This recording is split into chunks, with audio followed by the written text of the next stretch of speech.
Hello everyone, welcome back to my YouTube channel. आप सभी जानते हैं कि जैसे अभी एचटेट बहुत ही नज़दीक है, या तो अप्रैल के लास्ट में या फिर मई की स्टार्टिंग में कभी भी एग्जाम लिया जा सकता है।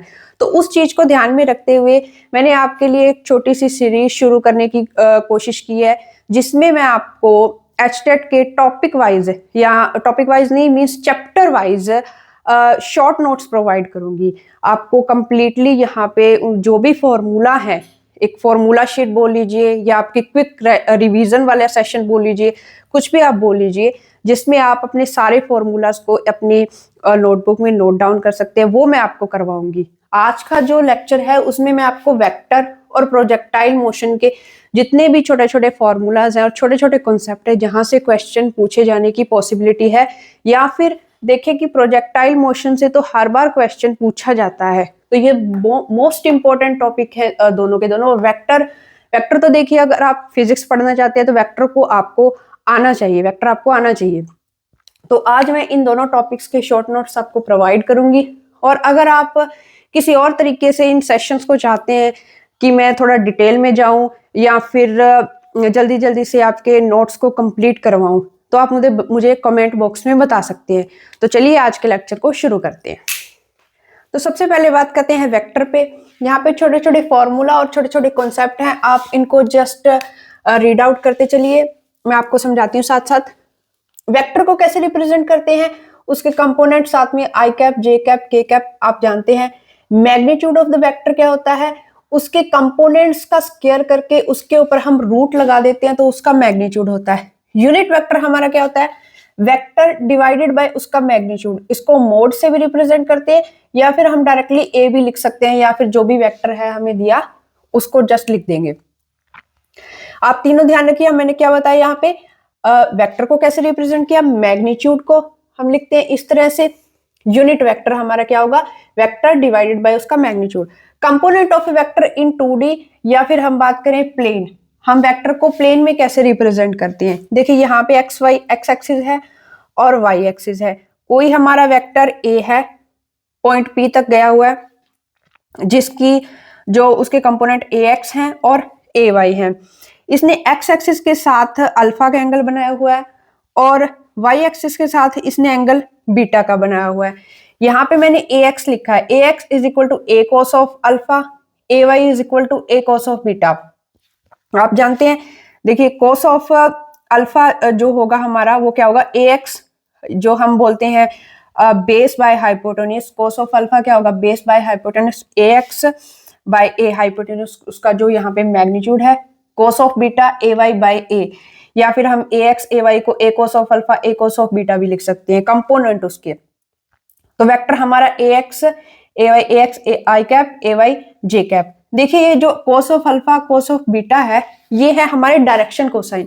डायरेक्शन कोसाइन मींस जो हमारा वेक्टर है वो क्या एंगल बना रहा है एक्स एक्सिस के साथ, उसका हम कोसाइन ले लेंगे। वाई जैसे हमने कॉस ऑफ अल्फा बोले तो cosine of angle made by the vector with x axis, या फिर अगर हम कॉस ऑफ बीटा की बात करें, cosine of angle made by the vector with the y axis. तो यहां से cos of beta of cos of alpha. अब देखते हैं component of vector in space. Space में कैसे रिप्रेजेंट करते हैं, ये एक्स वाई जेड एक्सिस है और वेक्टर ए ने एक्स एक्सिस के साथ बनाया हुआ एंगल अल्फा। देखिए ये एंगल अल्फा होगा, एक्स एक्सिस के साथ अल्फा का एंगल, वाई एक्सिस के साथ उसने बीटा का एंगल और जेड एक्सिस के साथ गामा का एंगल बनाया हुआ है। तो यहां से वेक्टर को A X A Y A Z लिख लेंगे हम। ए एक्स क्या होगा, A cos of alpha, A Y A cos of beta, A Z A cos of gamma. या फिर हम अगर कोस ऑफ अल्फा की बात करें, बेस बाय हाइपोटेन्यूज, यहाँ पे कोस ऑफ अल्फा एक्स एक्सिस यहां तक जैसे वेक्टर गया होगा ए एक्स और उसका मैग्नीट्यूड, जैसे यहाँ पे मैंने रिप्रेजेंट किया था, यहाँ तो 2D में, 3D में थोड़ा रिप्रेजेंटेशन मुश्किल है। अगर कॉस ऑफ बीटा की बात करें तो यहाँ पे इस तरह से भी हम देख सकते हैं, ए वाई, यहाँ ये ए वाई होगा, ए वाई डिवाइडेड बाय उसका मैग्नीट्यूड, और cos of gamma A Z divided by A. इनको एल एम एन भी बोलते हैं, डायरेक्शन कोसाइन को एल एम एन भी बोलते हैं। इसके बाद जो है अब मैग्नीट्यूड को हम कैसे लिखते हैं, जो कंपोनेंट है उनका स्क्वायर कर देंगे, ए एक्स का स्क्वायर, ए वाई का स्क्वायर, ए जेड का स्क्वायर। देखिए यहाँ पे मैंने डायरेक्टली लिख दिया है तीनों को। उसके बाद इसका बोथ साइड स्क्वायर करेंगे तो और ए को बाहर निकालेंगे, कट हो जाएगा यहाँ से, और इनकी जगह हम l square, m square, n square लिख सकते हैं इज इक्वल टू 1। इसका क्या मीन हुआ, देखिए आगे समझते हैं। जो यूनिट वेक्टर होगा ए, उसको कैसे फाइंड आउट करेंगे, A vector divided by A vector A X I cap, A Y J cap, A Z K cap divided by उनका जो मैग्नीट्यूड है उनसे डिवाइड कर देंगे, तो ये यूनिट वेक्टर हो जाएगा। देखिए ए एक्स और ए को हम क्या लिख सकते हैं, ए एक्स डिवाइडेड बाय ए को हम लिख सकते हैं एल, इसको लिख सकते हैं एम, और इसको लिख सकते हैं एन। तो यहाँ पे इनकी वैल्यू को मैंने पुट कर दिया। मींस जो ये एल एम एन से एक वेक्टर बन रहा है वो एक यूनिट वेक्टर है, मींस उसका मैग्नीट्यूड क्या है 1। यहाँ पे जो यूनिट वेक्टर होता है, जो इसका मैग्नीट्यूड हमारा 1 होता है, magnitude is equal to 1 unit vector का। तो देखिए एल एम एन मिलके एक वेक्टर बना रहे हैं जिसका मैग्नीट्यूड क्या है यहाँ पे 1। तो आप इन डायरेक्शन कोसाइंस को भी ध्यान में रखिए, यहाँ से भी क्वेश्चन आता है। इसके बाद हम आगे चलते हैं। अब पॉइंट नंबर 6 पे बात करते हैं वेक्टर एडिशन या सब्सट्रैक्शन, या फिर हम कहें रिजल्टेंट वेक्टर। इसमें देखिए इस स्लाइड में या इस पेज में कौन कौन से इंपॉर्टेंट फॉर्मूला, एक ये इंपॉर्टेंट फॉर्मूला है, ये डिफरेंस का, ये इंपॉर्टेंट है, लेस इंपॉर्टेंट है, ध्यान में रख लीजिए लेकिन, और ये इंपॉर्टेंट है, और ये एक लाइन ऑर्थोगोनल वेक्टर, ये इंपॉर्टेंट है। तो चलिए इसको थोड़ा समझते हैं। जब दो वेक्टर पैरेलल में है तो उनकी एडिशन में क्या होगा, वेक्टर ए और वेक्टर बी, उनका रिजल्टेंट ए प्लस बी हो जाएगा। अब पैरेलल में एक वेक्टर अपोजिट है तो उसका डिफरेंस क्या होगा, ये वेक्टर और उसके यहाँ पे हेड पे दूसरे वेक्टर की टेल रखेंगे तो ये difference a minus b, resultant हमारा ये आएगा। When two vectors are at some angle, ये तो थे पैरेलल वेक्टर। अब किसी एंगल पे मान लीजिए कोई थीटा एंगल है, पहले देखिए ये रैंडमली रखे हुए हैं, जब इनकी हम इसके हेड को इसके टेल से ज्वाइन करेंगे तो यहां से एक थीटा एंगल बना रहे हैं एक दूसरे के साथ, ये वेक्टर है, ये बी वेक्टर है, इनका रिजल्टेंट है हमारे पास आर। और अगर इसको देखें, ये जो लेंथ है बी कॉस ऑफ थीटा होगी और ये लेंथ होगी बी साइन ऑफ थीटा, इसका रिजल्टेंट होगा ये। इसको आप ध्यान में रखिए, ये कैसा है, इसको हम पाइथागोरस से फाइंड आउट कर सकते हैं। आर जो हमारा हाइपोटेन्यूस है वो क्या होगा, बेस का स्क्वायर, और प्लस में ये अपना जो होता है परपेंडिकुलर का स्क्वायर, उसका हमने रूट कर दिया। तो यहां से इसको जब सॉल्व करेंगे तो ये, आप सिर्फ इस चीज को ध्यान में रखिए। अगर डिफरेंस की बात करें तो देखिए जो हमारा एडिशन है या फिर रिजल्टेंट है उसमें क्या आएगा, A square plus B square plus 2ab cos of theta, और यहाँ पे जस्ट माइनस का साइन आ जाएगा। डिफरेंस में माइनस का साइन ध्यान में रखिए, आपने कई बार इन फॉर्मूलाज को देखा होगा, तो ये यहां से आते हैं।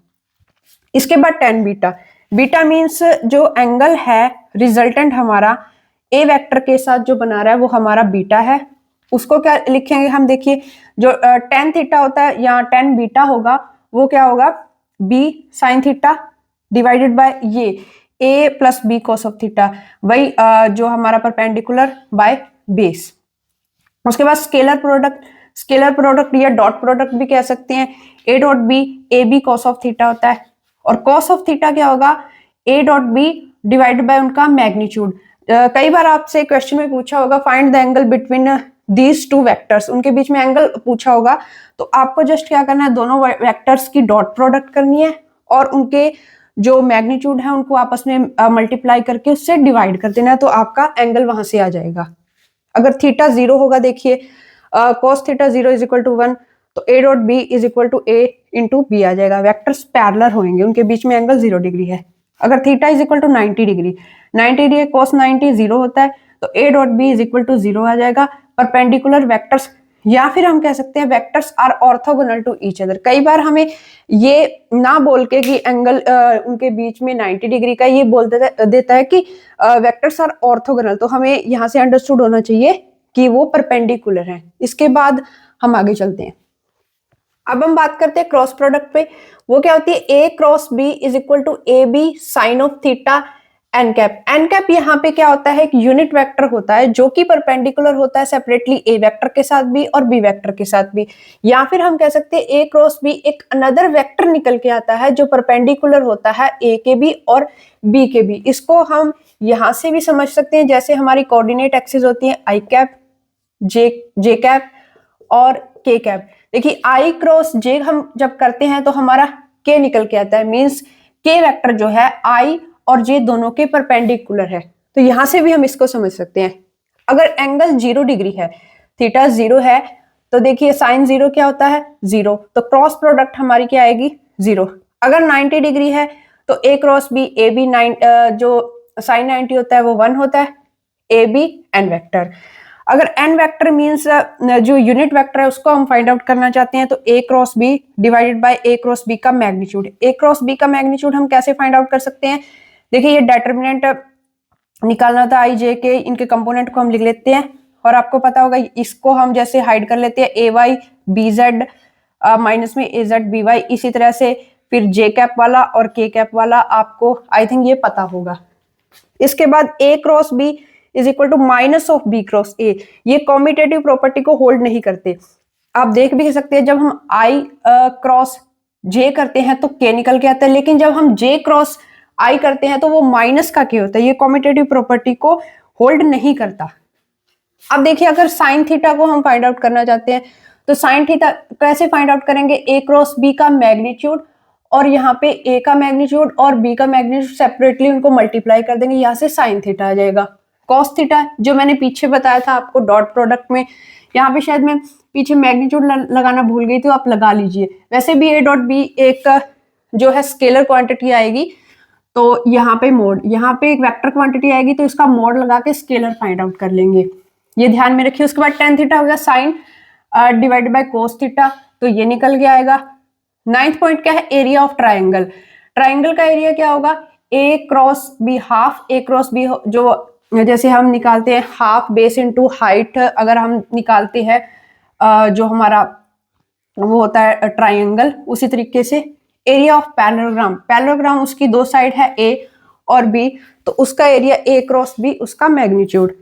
वॉल्यूम ऑफ पैरेललोग्राम, वॉल्यूम कैसे निकालेंगे, ए क्रॉस बी डॉट सी, इस तरह से कुछ इसकी शेप होती है, तो आप इनको नोट डाउन कर लीजिए क्रॉस प्रोडक्ट का। और इसके बाद हम करेंगे प्रोजेक्टाइल मोशन, किसी एंगल से प्रोजेक्ट करेंगे और हाइट से प्रोजेक्ट करेंगे। अब हम बात करेंगे प्रोजेक्टाइल मोशन की, 2D मोशन की। तो देखिए यहाँ पे पहला टॉपिक है projectile eight an angle theta from horizontal. Horizontal से किसी एंगल थीटा पे यू वेलोसिटी के साथ हमने किसी ऑब्जेक्ट को प्रोजेक्ट किया, तो उसका एक पाथ होगा जो कि प्रोजेक्टाइल होगा। इसमें देखिए वेलोसिटी के दो कंपोनेंट बन जाएंगे, u x u cos of theta horizontal velocity होगी हमारी, u y u sine of theta हमारी जो होगी वर्टिकल वेलोसिटी होगी। अब इसके हॉरिजेंटल वेलोसिटी और जो वर्टिकल वेलोसिटी है उसके क्या केस बनते हैं, जो हमारी हॉरिजेंटल वेलोसिटी है देखिए ये हमेशा कांस्टेंट रहेगी थ्रू आउट द मोशन।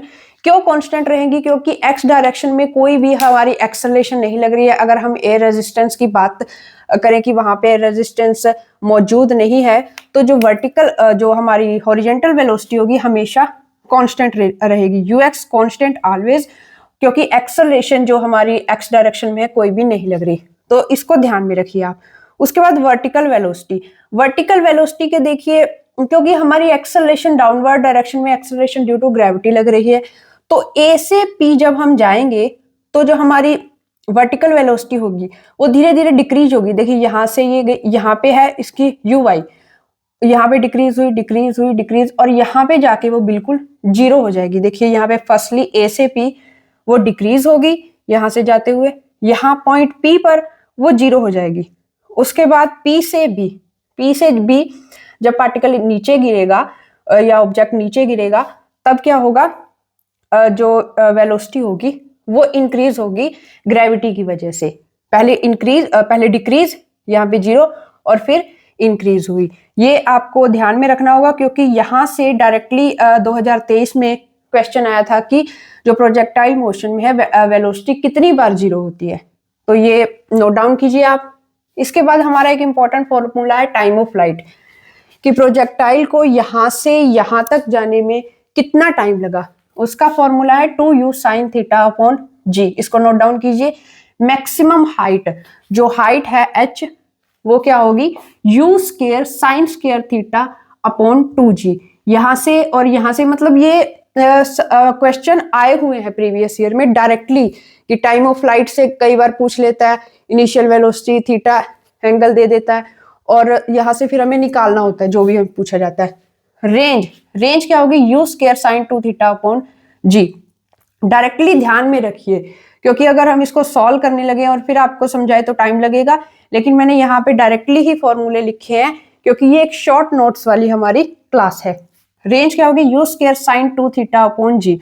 और रेंज हमारी जो यहाँ से यहाँ तक है, मैक्सिमम कब होगी, जब हमारा एंगल थीटा जो है π/4 या 45 डिग्री होगा। मीन्स यहाँ से जब हम 45 डिग्री के एंगल पे किसी प्रोजेक्टाइल को प्रोजेक्ट करेंगे तो उसकी मैक्सिमम रेंज का फॉर्मूला u स्क्वायर अपॉन जी होगा, क्योंकि यहाँ पे जब हम थीटा π/4 रखेंगे तो ये π/2 और sin π/2 की वैल्यू 1 होती है, तो इसकी u स्क्वायर अपॉन जी मैक्सिमम रेंज होगी। तो आप इन फॉर्मूलों को नोट डाउन कीजिए। अब आगे बात करते हैं point number 6। Range is same for 2 different angle of projection if u is same.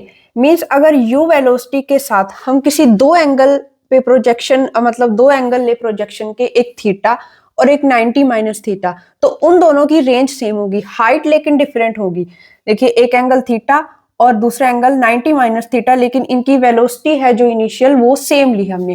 तो यहाँ पे थीटा 90 माइनस थीटा, इन दोनों एंगल का सम अगर 90 आ रहा है तो रेंज जो हमारी होगी उसका फॉर्मूला होगा 4√h1 इंटू h2। ये हाइट दोनों की अलग अलग है, दो प्रोजेक्टाइल यहाँ पे हुए, एक एंगल थीटा पे, एक 90 माइनस थीटा पे। अब है equation of the trajectory. Trajectory की जो इक्वेशन है, मीन्स किसी पॉइंट पर अगर हम देखना चाहे कि उस पॉइंट पे उसकी जो डिस्प्लेसमेंट है x डायरेक्शन में कितना है या y डायरेक्शन में कितना है, तो उसका फॉर्मूला क्या है, y is equal to x tan theta 1 minus x upon r। देखिए यहाँ पे किसी पॉइंट पे, कोई भी पॉइंट हो सकता है, यहाँ पे कोई हमने रैंडम पॉइंट लिया, y यहाँ पे डिस्प्लेसमेंट, और is equal to x tan theta जो हमारा एंगल थीटा जिसपे हमने प्रोजेक्ट किया है, into 1 minus x upon range जो इसकी रेंज है। तो यहां से भी क्वेश्चन पूछा जा सकता है। अब है प्रोजेक्टाइल फ्रॉम ए हाइट। इस पे क्वेश्चन आया है 2024 के पेपर में। मीन्स हमने किसी सैटेलाइट से किसी पार्टिकल, कोई ऑब्जेक्ट को प्रोजेक्ट किया था, तो उसमें आई थिंक पता नहीं रेंज पूछी थी या टाइम ऑफ फ्लाइट पूछा था, रेंज पूछी थी शायद। तो इनके फॉर्मूला अगर आपको ध्यान है तो आप इजीली कर सकते हैं। यहाँ पे देखिए कोई बिल्डिंग है, कोई हाइट है h, और वहां से हमने किसी u वेलोसिटी के साथ किसी ऑब्जेक्ट को प्रोजेक्ट किया, तो उसका कुछ पाथ इस तरह से होगा। और देखिए यहाँ पे जो वही बात कि जो हमारी x डायरेक्शन में वेलोसिटी है वो हमेशा कांस्टेंट रहेगी, क्योंकि x डायरेक्शन में कोई भी एक्सेलरेशन नहीं लग रही है। जो एक्सेलरेशन है हमेशा डाउनवर्ड y डायरेक्शन में लग रही है, नीचे की तरफ। तो जो वर्टिकल वेलोसिटी होगी, देखिए यहाँ पे जो वर्टिकल वेलोसिटी है वो स्टार्टिंग में 0 है, ओनली हमारे पास हॉरिजेंटल वेलोसिटी है। तो देखिए जैसे जैसे ये नीचे आ रहा है ऑब्जेक्ट, इसकी जो वर्टिकल वेलोसिटी है y डायरेक्शन वाली, वो इंक्रीज होती जा रही है ड्यू टू एक्सेलरेशन की वजह से। एक्सेलरेशन की कारण वो नीचे आते हुए इंक्रीज वेलोसिटी के साथ आ रहा है। रेंज का फॉर्मूला क्या होगा, u into T, initial velocity और time of flight. Time of flight यहाँ से क्या होगा, t 2h अपॉन जी। ये ध्यान में रखिए, √2h अपॉन जी, रेंज ut। आप याद कर लीजिए ये सारे फॉर्मूले।